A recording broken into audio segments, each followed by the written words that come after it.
افغانستان حکومت یہ پہلا واقعہ نہیں ہے چیئرمین صاحب، یہ پہلا واقعہ نہیں ہے. کورس بارڈر ہے اور کچھ لوگ پاکستان کے اندر پاکستان کو ڈیسٹیبلائز جو کر رہے ہیں، لیکن اس کا یہ مطلب نہیں کہ ہم ہاتھ پہ ہاتھ دھرے رہیں. میں آپ کو یہ بتاتا چلوں کہ سیف سٹی کے نام سے جو اسلام آباد میں 1800 کچھ کیمراز انسٹال ہوئے ہیں، آج میں قوم کو ذرا بتاتا چلوں، جس میں ایک کیمرے میں یہ ایبلٹی نہیں ہے کہ وہ نمبر پلیٹ کو یا کسی شخص کو چہرے کو آئیڈینٹیفائی کر سکے. فوکس کرنا تو دور کی بات ہے. 95% اماؤنٹ MOU سائن ہوتے وقت ریلیز کر دی گئی. کسی نے یہ زحمت نہیں کی کہ مقروض قوم کا پیسہ کیسے استعمال ہو رہا ہے.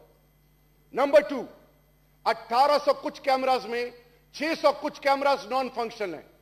یہ راتوں کو جو میں جاتا ہوں اور یہ کیمراز اور مختلف انٹری پوائنٹس اور ایگزٹ پوائنٹس اور پولیس سٹیشنز، اس کا الٹیمیٹ آبجیکٹو کیا ہے؟ اس کا الٹیمیٹ آبجیکٹو یہ ہے کہ خدا نہ خواستہ جب کرائسس آئے تب ہم جاگیں، ویسے ہم سوتے رہیں. آنریبل چیئرمین صاحب، یہ ایس پی صاحب کو جب یہاں سے اٹھایا گیا، روٹ کون سا استعمال ہوا، جو کہ ابھی تمام ہمیں ڈیٹیلز آنی شروع ہوئی. یہاں سے پنجاب میں 1-2 دن رہنے کے بعد 3-4 دن وایا میاں والی اور پھر بنو، اس روٹ سے اب پیٹرولنگ آن دا بارڈر، کیونکہ ابھی فاٹا تو مرج ہو گیا ہے. بارڈر پہ افغانستان کے سائڈ سے کوئی پیٹرولنگ میکینزم نہیں ہے، جس کو بارہا ان کو ہم کنوے کر چکے ہیں. پاکستان کے اس سے پہلے بہت سارے اسی طرح جوان اٹھائے گئے اور افغانستان سے ان کی ڈیڈ باڈیز ملی. منسٹری آف فارن افیئرز، کیونکہ تعلقات یہ بڑا سینسیٹیو ایشو ہے، مجھ سے 2 دن پہلے ایک پریس کانفرنس میں پوچھا گیا اور جب تک ریلیونٹ انفارمیشن نہ آتی مجھے فضول سویپنگ سٹیٹمنٹ دینے کی نہ کوئی ضرورت ہے، نہ یہ جہاں پہ میں بیٹھا ہوں یہ اس کی یہ اجازت دیتی ہے. ریاست پاکستان کے جتنے بھی کنسرنڈ کی سٹیک ہولڈرز ہیں ان سے جب تک ریلیونٹ ڈیٹا نہ ہے، اور آج میں خود آپ کے ساتھ سامنے پیش ہوا ہوں، اس کی سب سے بڑی وجہ کیا ہے آنریبل چیئرمین صاحب؟ بہت ضروری ہے. جیسے اسی ایوان میں مجھ سے پوچھا گیا کہ FIA، تو میں نے کہا اس پہ ڈیبیٹ ہونی چاہیے. مجھے کہا گیا کہ ماضی کی حکومتیں اس کو انٹرٹین نہیں کرتی تھی. میں نے کہا جب تک ایوانوں میں پولیس کے حوالے سے، FIA کے حوالے سے، جتنی بھی لا انفورسنگ ایجنسیز، تمام کی سٹیک ہولڈرز کے بارے میں ڈیبیٹ اور ڈسکشن نہ ہو تو ایوان کو، پارلیمنٹیرینز کو اور حکومت کے کی ڈیسیجن میکرز کو پتہ کیا چلے گا. آج وقت کی ضرورت کیا ہے؟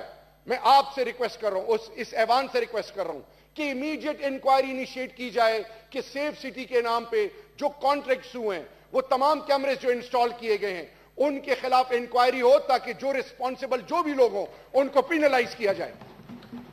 نمبر 1. یہ تو آپ کی اپنی منسٹری ہے، آپ کریں انکوائری. میں چاہ رہا ہوں اس ایوان سے میں تو کروں گا اپنے اینڈ پہ. یہ نہ ہو کہ کل کے ایوان میں یہ کہا جائے کہ کسی کو پولیٹیکل پارٹی کسی کو ٹارگٹ کیا جا رہا ہے، کیونکہ یہ پاکستان کا بیٹا تھا.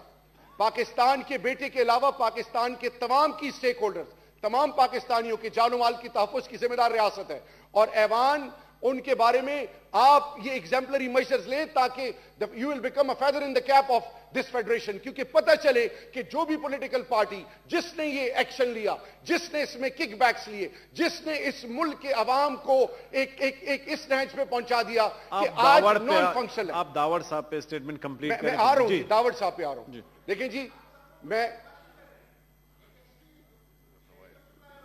آپ داور صاحب دیکھیں جی یہ پاکستان کے بیٹے کی بات ہو رہی ہے اس وقت. اس پہ ہمیں یونٹی شو کرنی ہے.